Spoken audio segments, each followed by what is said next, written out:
It's 104.5 Fayetteville's first and only choice for hip hop and R&B, and you're locked into the count up with me, your boy Dee Dowdy. And it's an honor and a privilege to have who I have on the line. I have a legendary man and who's behind some of the biggest acts in music business today, man. I got Mr. Clive Davis on the phone. How you feeling, Mr. Davis?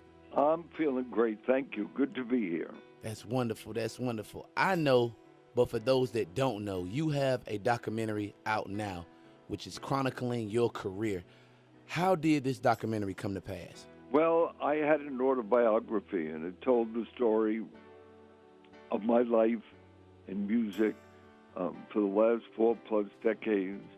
And it goes through the ups and downs of life, but it really becomes, I would submit, a major part of the story of contemporary music. So my life with Aretha Franklin, Dionne Warwick, Puffy, the signing of and financing of Bad Boy Records, LaFace Records, and the love musical genius of Whitney Houston. And it's the story that's never been told before of my life with Whitney.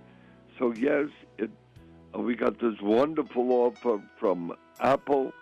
It's now a film. All of the artists are in it. The music is in it. That's why it's called Clive Davis, the soundtrack of our lives. And it could be downloaded on iTunes. And I'm happy for the first time on this side of the desk to say that it just entered the best-selling iTunes Top 200 at #1. So if I might be permitted to feel good about it, I'm saying it. Oh, yeah, you're permitted to feel that great about it. If you don't mind me asking, where did the confidence in your artistic instincts come from? You know, it became a natural gift. I have no idea where it came from. I didn't plan it. The film is for, being open to anything in life and being resilient if everything doesn't go your way. It's no puppies. It's a dramatic film that, as the NBC said, you laugh, you cry, you stomp your feet. So that I think after I signed Janis Joplin and Santana and Earth, Wind and Fire, I started getting confidence that I might have had a natural gift that I never knew I had. And so I have no idea where it comes from, but it is a gift that's gotten me through all these years, whether it be discovering artists like Alicia Keys or Whitney, or whether it's choosing what they call repertoire. A&R means artist repertoire. So if someone like Aretha Franklin or Dionne or Whitney did not write, I, with my A&R staff, came up with all those songs that really have become the soundtrack of our lives. Wow. I know I was watching a documentary, Mr. Davis, and I noticed that one of the deepest, most in-depth parts of it was a scene where they showed you watching Whitney's first national TV appearance. And now, as we promised, Clive Davis and Arista Records' newest discovery, Whitney Houston, is coming back, this time with her very talented mom, who herself is no stranger to hit records. You've heard her on just about all of Aretha Franklin's greatest hits. Currently, her mom, Sissy, is appearing off-Broadway in the musical Taking My Turn. Right now, she's going to sing that medley with her daughter. So here's Whitney Houston and her mom, Sissy. It was planned.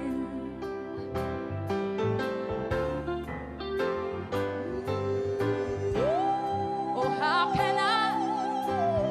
Oh, how can I? Oh, how can I? If you don't mind me asking, what was going through your mind? Just the look on your face kind of set it off. Well, the film shows the TV show that I brought Whitney to 2 weeks after I had signed her. So there she was, either 18 or 19. The most beautiful face, the most beautiful young woman with a voice that was pure vocal genius. And you look at that, her singing the song Home from The Wiz, and, it was tragic. This drug addiction that befell her. She loved life. She loved music. She loved her family. And you see that young Whitney singing like no one else has ever sung. So, of course, yeah, I'm sure the camera read it in my face, observing, feeling all that made Whitney so special.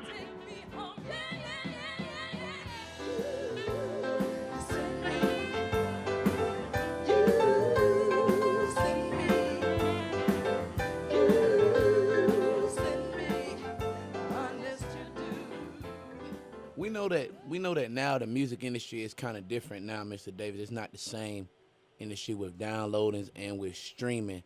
Through your eyes, through the genius of your eyes, what do you see for the future of the music industry? Well, look, for the consumer, obviously streaming is the way it's going.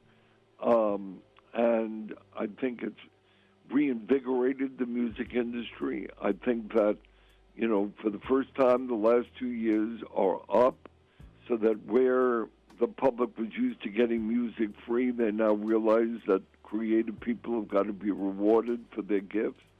But for artistry, or those that you like, I hope we don't lower the standards. I hope that, where is the next Aretha or Whitney coming from? Obviously, right now, hip-hop dominates. I would urge urban mainstream. You can't just play hip-hop. I mean, I never specialized in my life. I love all kinds of music, whether it's urban, hip-hop, or rock, or pop. I think it's healthy to mix in with the great rap artists, with the great hip-hop records, those with great voices, those that could lift you out of your seats the way they've historically done. Where is the next Aretha? Where is the next Whitney coming from? So I think it's important that we keep the bar up for artists at the same time that we use modern technology to expand the experience. Exactly. I don't know if you follow the news or whatnot, but with politics being what they are now, do you believe that the artists that we have that's popular now should have a voice inside that political landscape?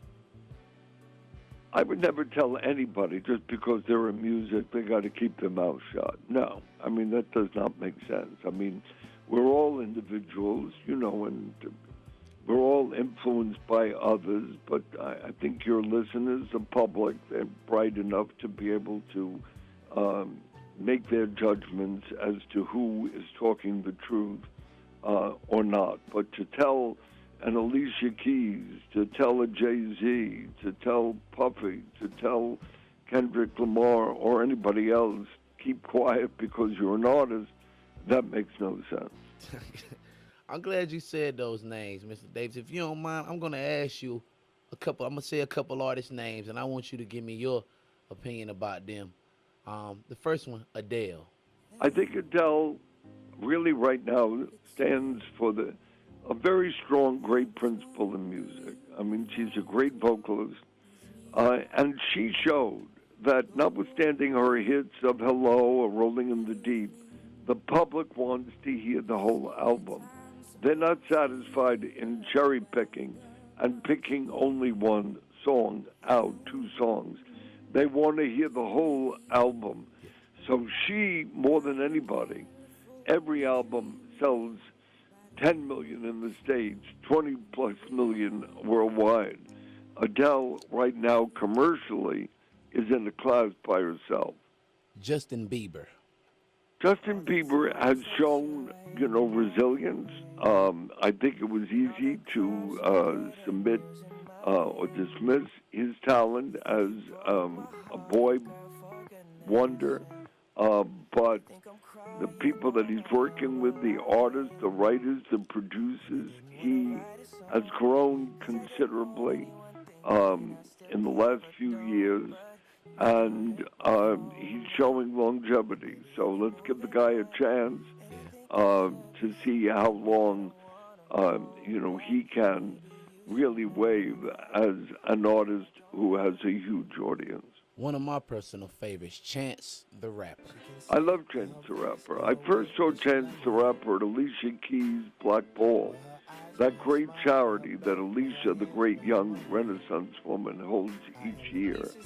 So he blew me away, and I asked him to perform. I throw a party the night before the Grammys every year where I cherry-pick those artists that I think are just killer in person and among our shining light. So I had Chance the Rapper dominate the stage this last year. I really think he's a huge talent. Last but not least, the guy just dropped a 45-song CD this week, Chris Brown. Well, I know Chris Brown going back so many years, and,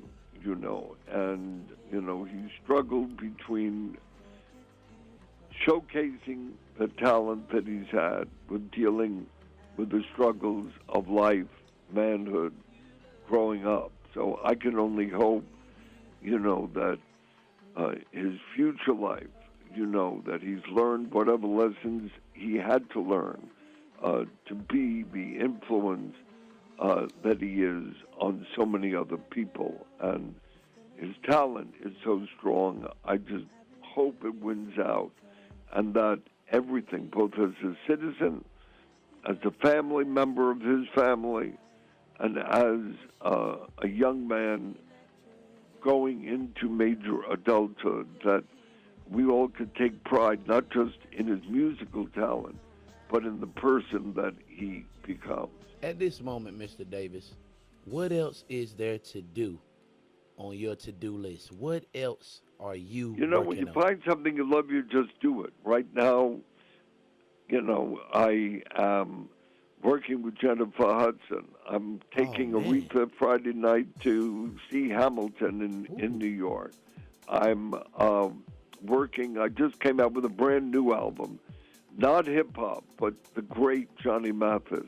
And I wanted to hear Johnny do Adele's Hello. I wanted to hear Johnny do Bruno Mars, Just the Way You Are. And I Believe I Can Fly, a brilliant new album produced by me and Babyface. Johnny Mathis sings the great new American songbook. Wow. Listen, man, this is 104.5. Mr. Davis, it's been an absolute pleasure. Everyone, please get this documentary. Let them know where they can download this documentary from. They can download it on iTunes and just go Clive Davis to Soundtrack of Our Lives, and you just download a 2-hour film, and I think it will educate. For those that love music, as NBC just said, you got to get this documentary. It's mind-blowing, informative, and it's just for the culture, man. Mr. Davis, it's been a pleasure. This has been a sit-down with Dee Dowdy right here on the Count Up on 104.5. Thank you so much. Thank you. You're welcome.